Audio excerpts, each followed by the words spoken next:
నమస్తే welcome to our channel. YSRCP ఈ రోజు రీకాలింగ్ ది చంద్రబాబుస్ మేనిఫెస్టో అంటూ ఒక కొత్త ప్రోగ్రాంకి తెరలేపింది. మరి ఈ నేపథ్యంలోనే మాజీ మంత్రులు అయినటువంటి రోజా, రజనీ కొన్ని కీలక వ్యాఖ్యలు చేశారు. జగన్మోహన్ రెడ్డికి విశేష ప్రజాదరణ వస్తుంది, అందుకే కూటమి ప్రభుత్వం కక్షగట్టి కొన్ని కేసులు పెడుతుంది. అదేవిధంగా అసలు సంక్షేమ పథకాలు ఈ సంవత్సర కాలం పాటు కూడా ఏమీ అందించలేదు. జగన్మోహన్ రెడ్డికి వస్తున్న ప్రజాదరణ చూసే తల్లికి వందనాన్ని స్టార్ట్ చేశారు. అసలు సంవత్సర కాలం పాటు కూడా ఏం చేయలేదు, అందుకే మేము ఈ ప్రోగ్రాంకి నాంది పలుకుతున్నామంటూ వాళ్ళు చేసినటువంటి వ్యాఖ్యలను ఏ విధంగా చూడాలి తెలుసుకునే ప్రయత్నం చేద్దాం. దీన్ని విశ్లేషించడానికి మనతో పాటుగా ఉన్నారు సీనియర్ జర్నలిస్ట్ దుర్గా కుమార్ గారు. నమస్తే సార్. నమస్తే అమ్మ శ్రావణి, మన పాప్కార్న్ వీక్షకులు కూడా. మాజీ మంత్రులైనటువంటి రోజా, రజనీ కూటమి ప్రభుత్వం పైన ప్రశ్నల వర్షం కురిపిస్తూ మేము రీకాలింగ్ ది చంద్రబాబుస్ మేనిఫెస్టో అనే ప్రోగ్రాంకి తెరలేపుతున్నాము. మరి సంవత్సర కాలం పాటు కూడా ఏం చేయలేదు, ఈ సంవత్సరంలో ఏ సంక్షేమ పథకాలు అందించకుండా జగన్మోహన్ రెడ్డి ఎక్కడికి వెళ్ళినా సరే విశేషమైన ప్రజాదరణ వస్తుంది. సో ఈ ప్రజాదరణ చూసి ఓర్చుకోలేకపోతుంది కూటమి ప్రభుత్వం.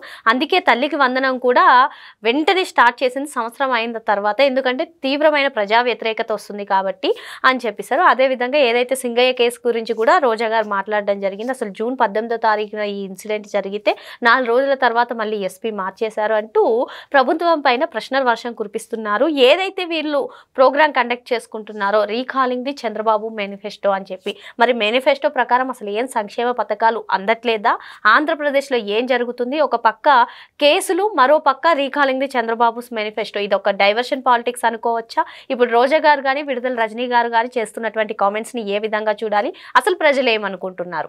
మంచి ప్రశ్న అమ్మ శ్రావణి. ఇది మనం కొంచెం సుదీర్ఘంగా చర్చించాల్సిన అంశం.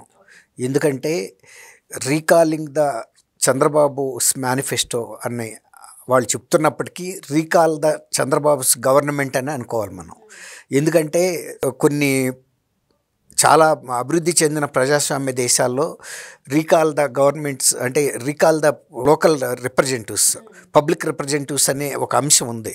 ఎమ్మెల్యేస్ కానీ ఎంపీలు కానీ సరిగా పనిచేయకపోతే వాళ్ళ ప్రజాప్రతినిధులు, అక్కడ ఎమ్మెల్యేలు అనరు, ఎంపీలు అనరు, అక్కడ ఉండే ప్రజాప్రతినిధులు రీకాల్ చేసే ఫెసిలిటీ అక్కడ ఉంటుంది. కానీ మన దేశంలో అలాంటి రీకాల్ లేదు. అట్లాంటి రీకాల్ పరిస్థితి కనుక ఉంటే 2019లో జగన్మోహన్ రెడ్డి ఎన్నికైన 2-3 నెలల్లో కూడా రీకాల్ సిస్టమ్ పెట్టుంటే ఆయన్ని ప్రభుత్వం నుంచి దించేసేవాళ్ళు. ఎందుకంటే ప్రభుత్వంలో ఎక్కిన మర్నాడే ఆయన ప్రజా వేదిక కూల్చేశాడు. ప్రజల నిధులతో నిర్మాణం, ప్రజల కోసం నిర్మాణమైన ఒక కట్టడాన్ని ఆయన కూల్చేశాడు. అది ఎందుకంటే కేవలం చంద్రబాబు నాయుడు గారు అది కట్టాడు, అతనికి కన్ను కుట్టింది. ఫస్ట్ ఆ మీటింగే అక్కడ పెట్టుకున్నాడు. ఎమ్మెల్యే అది ఎస్పీలతోనూ జిల్లా కలెక్టర్లతోనూ యాజ్ ఏ చీఫ్ మినిస్టర్గా ఇలాంటి భవనం కట్టాడా చంద్రబాబు నాయుడు గారు, ఆ పేరు ఈయనకి ఎందుకు మిగలాలి అని వెంటనే కూల్చేశాడు. అప్పటికి ప్రజలకు అర్థమైంది. కానీ అప్పటికి ఇతను చీఫ్ మినిస్టర్గా పదవి బాధ్యతలు తీసుకున్నాడు కాబట్టి కరెక్ట్గా ఈ రోజుకి 6 సంవత్సరాలు సార్ ప్రజావేదికను కూల్చేసి. యాదృచ్ఛికంగా చూడండి, మరి నేనైతే తెలిసి ప్రస్తావించలా. అంటే అట్లాంటి వస్తు లేకపోవటం వలన ఆయన 5 సంవత్సరాలు పరిపాలించాడు రాష్ట్రాన్ని. 5 సంవత్సరాలు చాలా ఓర్పుతో, ప్రజలు సహనంతో, కడుపు దహించుకుపోతున్నా కూడా ఓర్పు పట్టారు. ఆ 5 సంవత్సరాల పరిపాలన కూడా పూర్తి ప్రజా వ్యతిరేకంగా జరిగింది. ఆయన ఇచ్చిన హామీలకు వ్యతిరేకంగా జరిగింది. హామీలు అమలు చేయలేదు. తర్వాత ప్రజలనే లక్ష్యంగా పెట్టుకుని దాష్టికాలు చేశాడు. అది రీకాల్ చేయలేని పరిస్థితుల్లో ఎప్పుడైతే 2024 ఎన్నికలు వచ్చినాయో అప్పుడు మాత్రం, ఇప్పుడు ఈయన రీకాల్ అన్నాడు చూసారా, recall the Chandrababu Naidu's manifesto అని, అప్పుడు రీకాల్ చేసుకున్నారు ప్రజలు. 164 స్థానాల్లో తెలుగుదేశం కూటమి అభ్యర్థులు గెలుపొందారంటే అది రీకాల్ అంటే. వీళ్ళు చేస్తే కృత్రిమంగా చేస్తే రాలది, ప్రకృతి పరంగా వచ్చింది. ప్రజల్లో తమంతట తమే ఎంత తప్పు చేశామో తెలుసుకొని రీకాల్ ద గవర్నమెంట్ అన్నట్టుగా ఆ గవర్నమెంట్ని తీసి తొంగలో తొక్కి మళ్ళీ అంతకుముందు పరిపాలించిన చంద్రబాబు నాయుడు గారిని ఎన్నుకున్నారు. ఇంకోటి ఏంటంటే జగన్మోహన్ రెడ్డి గారు అసలు కూటమి ప్రభుత్వం వచ్చిన తర్వాత 1 రోజులు కూడా ఆయన సహించలేకపోయాడు. ఉంటే నేను ముఖ్యమంత్రిగా ఉండాలి తప్ప ఆంధ్రప్రదేశ్కి ఇంకొక ప్రభుత్వం ఉండకూడదు, ఇంకొక ముఖ్యమంత్రి ఉండకూడదని. అప్పుడు 33 రాజకీయ హత్యలు జరిగిన 1 రోజుల్లో అని చెప్పి ఢిల్లీ వెళ్ళి రసాబాస్ చేశాడు, రాజకీయం చేశాడు, అక్కడ ధర్నాలు చేశాడు. కానీ అక్కడ ఎవరు నమ్మలా. నివేదిక అడిగింది కేంద్ర హోంశాఖ, ఏ పోలీస్ స్టేషన్లో అయినా ఎవరు చనిపోయారో ఏ పార్టీ ఇవ్వమంటే ఇవ్వలేకపోయాడు. అప్పుడు సొంత పార్టీ వాళ్ళు కూడా ఆయనకి గడిపెట్టారు. అసలు అనవసరంగా వెళ్ళాడు ఈయన, ఓర్పు పట్టాలి, కనీసం 1 సంవత్సరం పాటు పూర్తి సమయం ప్రభుత్వాలకు ఇవ్వాలి, వాళ్ళు ఎంతవరకు అమలు చేస్తారో విఫలమవుతారో చూసి అప్పుడు మనం విమర్శిస్తే విలువ ఉంటుంది తప్ప ఇలా తొందరపాటు చర్యలకు వెళ్ళటం వలన మన పరపతే పోయిందని కూడా చాలామంది సీనియర్స్ కూడా పార్టీలు అభిప్రాయపడ్డారు. కానీ ఈయనకి చెప్పడానికి భయపడ్డారు. ఎందుకంటే జగన్మోహన్ రెడ్డి ఎవరి మాట అయినాడు. ఆయన 55 మంది సలహాదారులను పెట్టుకున్నా కూడా ఎవరి సలహా కూడా తీసుకోకుండా తను ప్రజల్ని ఎలా హింసించదలుచుకున్నాడో అంతా హింసించి ప్రజలు ఎలాంటి శిక్ష వేయాలో అంత శిక్షని తీసుకుని ఇవాళకి ఆ 11 మంది సభ్యులతో కనీసం శాసనసభలో కూడా వెళ్ళటం లేదు. మళ్ళీ ప్రజాస్వామ్యం గురించి మాట్లాడుతున్నాడు. నిన్ను ప్రజలు ఎందుకు ఎన్నుకున్నారు? ప్రజాస్వామ్య పద్ధతిలో వీటిని సమస్యల్ని సభలో ప్రస్తావిస్తావని, ప్రభుత్వ దృష్టికి తెస్తావని, పరిష్కరిస్తావని ఎన్నుకున్నారు. ఒక్క సభకి వెళ్ళాడు ఆయన. ఇదే ప్రజాస్వామ్యం అంటే? ప్రజాస్వామ్యం అంటే కార్లు ఎక్కించి దళితుల్ని తొక్కి చేయటం ప్రజాస్వామ్యమా? తర్వాత నాకు తెలియదు అంటాం. నువ్వు కారు ఆగి ఉన్నప్పుడు నీ కారు కింద పడినాడు అతను. 100 కిలోమీటర్ల స్పీడ్లో కూడా వెళ్ళటల్లా, చాలా నిదానంగా కదులుతున్న టైంలో ఆయన డోర్ తీసుకుని బయట నుంచుకుని అభివాదం చేస్తున్నాడు. ఒక బానెట్ మీద ఒక అరాచకవాది వాళ్ళ పార్టీ కార్యకర్త పేరుతో జెండా ఊపుతూ సీఎం సీఎం అని అరుస్తున్నాడు. కింద సింగయ్య టైర్ కింద తల ఇరుక్కుపోయి దీనంగా చూస్తున్నాడు. అరవలేడు, పిలవలేడు. ఆయన కారు కింద ఇరుక్కుపోయినాడు. టైరు ఇక్కడికి ఎక్కేసి ఉంది. సార్ మీరు చెప్పింది ఏదైతే ఉందో అది వీడియో రూపంలో అందరికీ కూడా చూడడం జరిగింది. అయినా కూడా రోజా గారు ఇది ఏఐ జనరేటెడ్ వీడియో అంటూ రజనీ గారు అసలు జగన్మోహన్ రెడ్డి మీద కావాలనే ఇటువంటి కుట్రపూరిత కేసులు పెడుతున్నారంటూ అనడాన్ని ఏ విధంగా చూడాలంటారు? ఇప్పుడు రోజా, రజనీ వీళ్ళిద్దరు కూడా ప్రజల్లో అంతకుముందు ఎలాంటి విమర్శలు చేశారో, ఆమె నియోజకవర్గంలో ఎలాంటి వసూళ్లకు పాల్పడిందో, ఒక స్టోన్ క్రషర్ వాళ్ళ దగ్గర నుంచి కూడా 2 కోట్ల రూపాయలు వసూలు చేయటానికి ఒక ఐపీఎస్ ఆఫీసర్ను పెట్టి బెదిరించి 20 కోట్లు తీసుకుని మళ్ళీ 20 లక్షలు ఎక్స్ట్రా తీసుకుని ఆ ఐపీఎస్ ఆఫీసర్కి వాళ్ళ పిఏకి ఇచ్చి ఆ కేసులో పోలీసులు మొన్న అరెస్ట్ చేయడానికి పిఏని వెళ్తే సొంత కారులో పెట్టుకుని తిప్పుతూ పోలీసులను కారు ముట్టుకోవద్దని. అంటే పోలీసులు ప్రజాస్వామ్యంలో ఉన్నామా, వాళ్ళ పనులు చేయాలి కదా. అతను ఒక కుంభకోణంలో నిందితుడు, అరెస్ట్ చేయడానికి వస్తే నువ్వు ఆయన్ని కారులో పెట్టుకుని కాపాడేవంటే నువ్వు ఎంత గొప్ప నాయకురాలు అనుకోవాలి. రోజా ఆమె సొంత నియోజకవర్గంలో ఒక దళిత మహిళ నుంచి దాదాపు 30 లక్షల రూపాయలు తీసుకుని ఒక మున్సిపల్ చైర్పర్సన్ పోస్టు ఇప్పిస్తానని చెప్పి ఇవ్వకుండా ఆ డబ్బులు కాజేసినవి. తర్వాత ఈమె ఒక ఎమ్మెల్యే సీట్ ఇప్పిస్తానని చెప్పి గుంటూరులో ఒక వ్యక్తి దగ్గర 6 కోట్ల రూపాయలు తీసుకుని వ్యాపారం ఇవ్వలేకపోతే అప్పుడు సజ్జల రామకృష్ణారెడ్డి గారు పంచాయతీ పెట్టి 3 కోట్లు అతనికి ఇప్పించి ఏదో మమ అనిపించారు. ఒక 3 కోట్లు అయితే ఇప్పించలేకపోయారు. ఆమె ఇవాళ వచ్చేసి చంద్రబాబు నాయుడు గారి విధానాల మీద అసలు అమలే కాటలు లేదని క్యూ కోడ్ పెట్టాము, దాని ద్వారా ప్రజలు ఎన్నికల్లో పాల్గొమ్మని చెబుతున్నారు. మీకు ప్రజలు వీళ్ళకి ఇంకా సంవత్సరం అయింది, ఇంకా 4 ఏళ్ళు ఉంది, మీకు ఇంత తొందర ఎందుకు? ఇప్పుడు మీరు 5 ఏళ్ల పాటు ఉండి మీరు ఏ హామీని అమలు చేయలేకపోతే ఈ ఈవీఎంలు అనే కోర్టు ద్వారా ప్రజలు ఒక తీర్పు అయితే ఇచ్చారు కదా. ఇంకొక మాట ఏముందంటే ఆమె రోజా గారు రోజా కాదనుకుంటా, ఈమె రజనీ అంది ఈవీఎంలు గెలుపనిది. రోజా అన్న అంది రోజా ఈవీఎం. మరి 2019లో ఎవరు ఆ ఈవీఎంలు కాదా గెలిపించినవి? మీరు గెలిస్తే ఒక మాట, ప్రతిపక్ష ఇతరులు గెలిస్తే ఒక మాట. మరి ఈవీఎంలు పగలగొట్టడం ఎందుకు? ఈవీఎంల మీద మీకు విశ్వాసం లేదు. మరి మీరు ఆ గతంలో ఎందుకు పగలగొట్టలేదు? 2019లో కూడా మరి ఎన్నికలు ఈవీఎంల ద్వారానే అయినాయి కదా. మరి ఆ రోజు ఎందుకు పగలగొట్టల పిన్నెల్లి?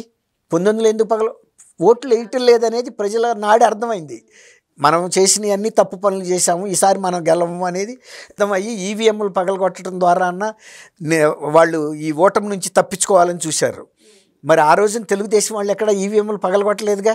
2019లో ప్రజలు ఏ తీర్పిస్తే అది తీసుకున్నారు. వాళ్ళు ప్రజలను కూడా నిందించాల, మీరు మమ్మల్ని వెన్నుపోటు పొడిచారు, మేము 2014 నుంచి 19 వరకు మేము అన్ని కార్యక్రమాలు చేశామని.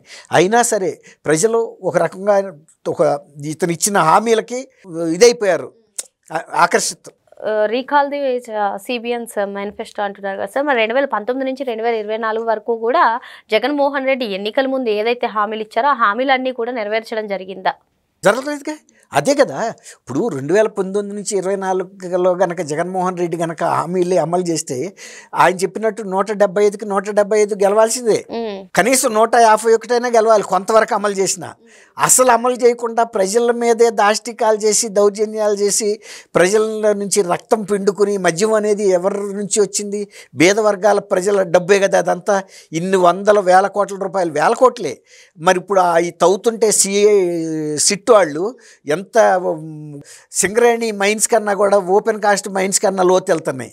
మహాసముద్రాల లోతైనా మనం చెప్పొచ్చు, కానీ మద్యం కుంభకోణం, ఆంధ్రప్రదేశ్ మద్యం కుంభకోణం లోతు ఎవరికి అర్థం కావట్లా. విదేశాలకు కూడా డబ్బులు తరలిచ్చేశారు. అనేక కల్పిత కంపెనీల పేర్ల మీద డిస్టిలరీస్ నుంచి డబ్బులు వెళ్ళినాయి. తర్వాత బేవరేజెస్ నుంచి డిస్టిలరీస్కి వెళ్ళిన డబ్బులు రకరకాల మార్గాల ద్వారా విదేశాలకు కూడా వెళ్ళినాయి. ఇవాళ ఈడీ కూడా దర్యాప్తు చేయాల్సిన పరిస్థితి వచ్చింది. మరి ఒక సింపుల్ క్వశ్చన్ నిన్ను అడుగుతానమ్మా, సంపూర్ణ మద్య నిషేధం పెట్టేస్తాను 5వ సంవత్సరం వచ్చేటప్పటికి అన్నాడు కదా, అసలు 1% పెట్టాడా? పెట్టలేదు కదా. తర్వాత ఇసుక విధానంలో తెలుగుదేశం ప్రభుత్వం దోసుకు తింది ఉచితంగా ఇస్తే అని, ఆయన టైంలో ఒక ట్రక్కు ఇసుక 6,000 రూపాయలు కూడా కొనుక్కుని కట్టుకోవాల్సిన పరిస్థితికి వచ్చింది. కట్టడాలన్నీ ఆగిపోయి ఉపాధి లేక అందరూ కూడా బయట రాష్ట్రాలకు వెళ్ళిపోయారు. యువత మీద దాష్టికాలు మొదలు పెడితే పోలీసు కేసులు, వాళ్ళు వెళ్ళి పక్క రాష్ట్రాల్లో హైదరాబాద్ వచ్చి తలదాచుకున్నారు. అక్రమ కేసులో ఇరుక్కుంటే రేపు మళ్ళీ అమెరికా లాంటి దేశాలకు వెళ్ళాలంటే ఈ క్రిమినల్ కేసులు అడ్డం వస్తాయని. అట్లా ప్రజల్లో వాళ్ళు అక్కడ ఉంటేనా ప్రశ్నించకుండా ఆగలేరు. ఈ ప్రభుత్వం చేస్తున్న దాష్టికాలని ప్రశ్నిస్తేనా పోలీస్ కేసులు, తర్వాత లాకప్లో పడేసి చంపటం. డాక్టర్ సుధాకర్ దళిత వర్గానికి చెందిన వ్యక్తి కాదా? ఆయన ఏమడిగాడు? మాస్కులు కూడా రాలేదని అన్నందుకు చంపాలా? పంపితే అయిపోను కదా. అయినా ఆయన అడిగింది అందరి గురించి అడిగాడు, కానీ ఆయన ఒక్కడి గురించి కాదు కదా. అయినా మాస్క్ అనేది అప్పుడు కరోనా వస్తున్న టైం అదే, ఆ టైంలో అడిగితే కూడా అటువంటి చేశారు. తర్వాత ఈ చెబుతుంది రజని, అసలు వైఎస్ఆర్సీపీ కనుక లేకపోతే తెలుగుదేశం ప్రభుత్వం, కూటమి ప్రభుత్వం ఏ విధమైనటువంటి సంక్షేమ కార్యక్రమాలు అమలు చేయదు అని చెప్పి. తెలుగుదేశం సంక్షేమ కార్యక్రమాలు ఇప్పుడు కాదు, 82లోనే ఆద్యులు తెలుగుదేశం పార్టీయే. అది ఎప్పుడు ప్రజల కోసం పనిచేసింది, కానీ సొంత నిధులు సొంత కోశాగారాలు నింపుకోవడానికి పనిచేయలేదు కదా. ఇప్పుడు మరి చంద్రబాబు నాయుడు గారు ఇప్పుడు 3 సార్లు చేసి 4వ సారి ముఖ్యమంత్రి అయ్యాడు. ఇలాంటి ఆర్థిక నేరాలు ఆయన మీద లేవు కదా. మరి ఇతను చీఫ్ మినిస్టర్ కాకముందే పెద్ద పెద్ద ఈడీ కేసులు, విజిలెన్స్ కేసులు అన్నీ ఉన్నాయి కదా. అన్ని వేల కోట్ల రూపాయలు, 45,000 కోట్ల రూపాయలు ప్రభుత్వం జప్తే చేసిందంటే ఇంకా ఎన్ని వేల కోట్ల రూపాయల ఆస్తులు ఉన్నాయి ఆయనకి. ఇప్పుడు ప్రధానమంత్రులుగా చేసిన వాళ్ళు, ఉత్తరప్రదేశ్ లాంటి పెద్ద చీఫ్ మినిస్టర్ రాష్ట్రాలకు చేసిన వాళ్ళే టీవీ ఛానల్స్ పెట్టలేకపోయారు కదా మీడియా. మరి మీరు అతి సునాయాసంగా పెట్టగలిగారంటే మీకు ఎక్కడి నుంచి వచ్చినాయి? ఇందిరాగాంధీ కుటుంబం కన్నా మీరు పెద్ద కుటుంబమా? అది ఎన్నిసార్లు వాళ్ళు 3 తరాలు ప్రధానమంత్రులుగా చేశారు, అనేక టర్మ్స్. కైనా వాళ్ళకి లేవు కదా ఇలాంటివన్నీ. ఇంత ఆస్తులు, వీళ్ళల్లో 100వ వంతు ఆస్తి కూడా వాళ్ళకి లేదు. మరి ఇంత ఆస్తులు సంపాదించిన జగన్మోహన్ రెడ్డి గారి గురించి వీళ్ళు ఆయన పెద్ద యేసుక్రీస్తు, లేకపోతే అవినీతి లేని వ్యక్తి, ఆయన ప్రజల కోసమే పనిచేశాడని చెబుతున్నారు. ప్రతి అంశంలోనూ తను డబ్బు దోసుకోవడానికి ఈ స్కీములను ఉపయోగించుకున్నాడు. కానీ తర్వాత ఆయన 2 లక్షల కోట్లు వీళ్ళకి ఇచ్చామని చెబుతున్నాడు, కానీ 7 లక్షల కోట్ల రూపాయలు అప్పులు చేశాడు. అవన్నీ ఎట్టుపోయినాయి. ఇచ్చింది తక్కువ, ఇచ్చింది ఏ తాకు, తీసుకుంది తాటాక అన్నట్టు ఎక్కువ అప్పుల భారం ప్రజల మీద పెట్టాడు. మీరు ఇచ్చింది 2 లక్షల కోట్లు కాదని అంటలేదు, కానీ మరి అప్పు చేసింది అంతా మరి దోషులు తిన్నారు కదా. మరి చంద్రబాబు నాయుడు గారు అప్పుని నియంత్రించాడా? తర్వాత మరి ఆ రోజు రాజధాని లేకుండా కూడా 3 రాజధానులు అంటమే, కానీ ఎక్కడ వాళ్ళు ఒక్క ఇటుక పెట్టలేకపోయారు. ఇవాళ మరి రాజధానిని కేంద్రం నుంచి నిధులు తీసుకున్నాడు, అంతర్జాతీయ సంస్థల నుంచి తీసుకున్నాడు, పరిగెత్తిస్తున్నాడు. అసలు రాజధాని లేని రాష్ట్రం, తలలేని మనిషి ఉంటాడు ఎక్కడన్నా? మరి 5 సంవత్సరాలు రాజధాని మాకు లేదు అని చెప్పి మీరు పరిపాలన అయితే అమరావతి నుంచి అయితే చేశారు, మీరేమి నిర్మాణాలు అయితే చేయలేదు కదా. తర్వాత ఇవాళ అన్నీ డబల్ కూడా పెంచారు ఈ సంక్షేమ పథకాల్లో. వీళ్ళకి వికలాంగులకి కానీ, తర్వాత వితంతువులకు కానీ, తర్వాత పూర్తిగా మంచం పడిన వ్యక్తులకు కానీ, వృద్ధులకు కానీ అంత పెంచారు. తర్వాత సాధారణంగా ఇచ్చే పెన్షన్ కూడా 3,000 నుంచి 4,000కి ఒకేసారి పెంచి పాత అప్పులు కూడా ఇచ్చి పెంచిన విషయం వీళ్ళు చూడలేదా? వీళ్ళు రాష్ట్రంలో లేరా? తర్వాత జగన్మోహన్ రెడ్డి గారు మరి ప్రజల్లోకి ఎందుకు రావట్లేదు? నిజంగా అంత మంచి పనులు చేస్తున్న వ్యక్తి అయితే ఎందుకు రావట్లేదు? ఎందుకు తప్పించుకు తిరుగుతున్నాడు? ఇలాంటి ఎవరైనా చచ్చిపోతే వెళ్ళి దాన్ని రాజకీయం చేయటం తప్ప తర్వాత ప్రతిసాట శాంతి భద్రతలకు ఎందుకు ఆటంకం కలిగిస్తున్నాడు? అంటే ఈ శాంతి భద్రతల వైఫల్యాన్ని అడ్డు పెట్టుకుని రాష్ట్ర ప్రభుత్వాన్ని రద్దు చేయమని గొడవ చేయటానికే కదా. నిన్న పోలీసులు నియంత్రించినప్పుడు వాళ్ళ మాట నుంటే ఇద్దరు చనిపోయేవాళ్ళు కాదు కదా, ఇద్దరు అమాయకులు చనిపోయారు. పని వాళ్ళు ఏమన్నా ధనవంతులా, లేకపోతే వాళ్ళ ఏమన్నా ఇంతకుముందు కుంభకోణాల్లో వాళ్ళు ఏమన్నా ఉన్నారా? జగన్మోహన్ రెడ్డి ప్రభుత్వంలో ఆర్థికంగా ఏమైనా లబ్ధి పొందిన వ్యక్తులా? ఏమీ కాదు. అలాంటి వాళ్ళని బలిపెట్టి వీళ్ళు వచ్చి రోజా కానీ రజనీ గారిని మాట్లాడటం అనేది ఏదో అంటారు కదా. ఇప్పుడు రజనీ సంగతి చిలకలూరుపేటలో తెలీదా? రోజా సంగతి నగిరిలో తెలీదా? నగిరిలో నువ్వు చేసిన కుంభకోణాలన్నిటికీ ప్రతిఫలంగానే కదా నిన్ను ఓడించింది. నువ్వు కొడుక్కి ఒక బర్త్డే గిఫ్ట్గా సింపుల్గా ఒక బెంజ్ కారు కొనిచ్చానరా, నీకు అంతకన్నా ఏం చేయగలిగానని నిష్ఠూరంగా చెప్పుకుంది. ఒక బెంజ్ కారు కొనే స్థితి నీకు ఎక్కడి నుంచి వచ్చిందనేది నగర ప్రజలే సమాధానం చెప్పారు. నువ్వు ఇక్కడికి వచ్చిన తర్వాత ఇసుక మీద అక్రమ ఆర్జన ద్వారా సంపాదించావు, నీకు మా ఎమ్మెల్యే వద్దని కదా తిరగొట్టింది, సీట్ ఇవ్వద్దని కూడా జగన్మోహన్ రెడ్డి దగ్గరికి వెళ్ళి అడిగారు. రజనీ విషయంలో కూడా అడిగారు, ఇద్దరిని అడిగారు, కానీ ఆయన ఇచ్చాడు. ఇద్దరు కూడా ఓటమి అయింది.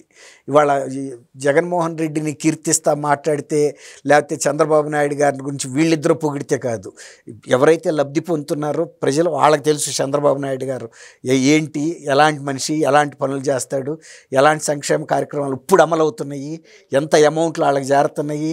తల్లికి వందనం మరి ఎంతమంది పిల్లలు మనం కూడా చూసాం, మీడియాలో కూడా 3 పిల్లలు ఉంటే 13 39,000 వచ్చినాయి అని కూడా చెబుతానే ఉంటారు. మరి వీళ్ళకి ఎందుకు కనపట్టలేదో తెలియదు. అలాగే ఆయనకన్నా కూడా 20-30 లక్షలు ఎక్కువ మందికి వాళ్ళ తల్లికి వందనం అందుతుందని కూడా స్టాటిస్టిక్స్ చెబుతున్నాయి. అయినా వాళ్ళు బాధపట్టలేదు. ఎందుకంటే మన రాష్ట్ర ప్రజలు, మన ప్రజలు సుఖంగా ఉండాలి, పిల్లల చదువు బాగుండాలని. తర్వాత ఈ స్కూల్స్ కూడా నాడు నేడు అనే పేరుతో కబ్జా చేస్తే లోకేష్ బాబు వచ్చిన తర్వాత బడుల పండుగ ఏంటది, mega parent teaching mega parent teachers meeting పెట్టి వాళ్ళ కబ్జాల నుంచి బయటికి తీసుకొచ్చేసి నిజమైన ప్రేమికులు, విద్య పట్ల ప్రేమ ఉన్న వ్యక్తుల చేతుల్లో తీసుకొచ్చాడు. ఇవాళ టీచర్స్ గాలి పీల్చి బతుకుతున్నారు ప్రశాంతంగా. స్టూడెంట్స్ తర్వాత ఎవరైతే దాతలు స్కూల్స్ని డెవలప్మెంట్ చేయడానికి ఇష్టంగా ఉన్నారో వాళ్ళందరూ కూడా స్కూల్ డెవలప్మెంట్లో భాగస్వాములు. గతంలో దగ్గరికి రాని వాళ్ళు నాడు నేడు అని ప్రోగ్రామ్స్ పెట్టి ఎక్కువ బడ్జెట్ అంచనాలు వేసుకుని నాసి రకం పనులు చేసి దాన్ని కూడా వ్యాపారంగా మార్చుకున్నారు, పాఠశాలను కూడా. కానీ ఈ పరిస్థితులన్నీ ఇవాళ మారిపోయినాయి. తర్వాత లోకేష్ గారు వచ్చిన తర్వాత అసలు స్కూల్స్కి సంబంధించి జిల్లా కలెక్టర్స్కే ఇస్తున్నారు. ఇప్పుడు ఆ 2,000 తగ్గించి పిల్లలకి ఆ నిధుల్ని వాళ్ళేమి రాష్ట్ర ప్రభుత్వం దృష్టిలో దగ్గర పెట్టుకోవట్లేదు. ఏ జిల్లా కలెక్టర్కి ఆ జిల్లాలో పెడుతున్నారు. ఏ స్కూల్కి ఎట్లాంటి అవసరాలు, టాయిలెట్లు కావాల్సిన, అడిషనల్ తరగతి గదులు కావాల్సి వచ్చినా, ఇంప్రూవ్మెంట్ ఇంకేదైనా చేయదలుచుకున్నా, కొత్తగా కిచెన్ కట్టదలుచుకున్నా, ఏదైనా సరే జిల్లా కలెక్టర్లు ఇచ్చేశారు. స్థానికంగా ఎవరికి వాళ్ళే నిర్ణయం తీసుకుని అవి ఉపయోగించుకునే విధంగా. కాబట్టి రోజా రజనీల మాట ఎవరు కూడా నమ్మే విషయాలు కాదు. అబద్ధాలు చెప్పడంలో వీళ్ళిద్దరు కూడా నంబర్ 1, ఇద్దరు ట్విన్స్ అని చెప్పొచ్చు. మరి మొత్తానికి రీకాల్ ద సిబిఎన్స్ మేనిఫెస్టో అనుకునే ముందు 2019 నుంచి 2024 వరకు అధికారంలో ఉండి ఎన్నికలకు ఇచ్చిన హామీల్లో ఏది కూడా నెరవేర్చకుండా recall the Jaganmohan Reddy's manifesto అని ఒకసారి గుర్తు తెచ్చుకోమని చెప్పి రోజాకి రజనీకి సార్ చెప్తున్నారు. అదేవిధంగా అధినేత ఏదంటే అదే కాదు, అసలు మీ హయాంలో ఏం జరిగిందో గుర్తు తెచ్చుకోవాలని కూడా సార్ సూచించడం జరుగుతుంది. నమస్తే సార్. థ్యాంక్ యూ అమ్మ శ్రావణి, మన పాప్కార్న్.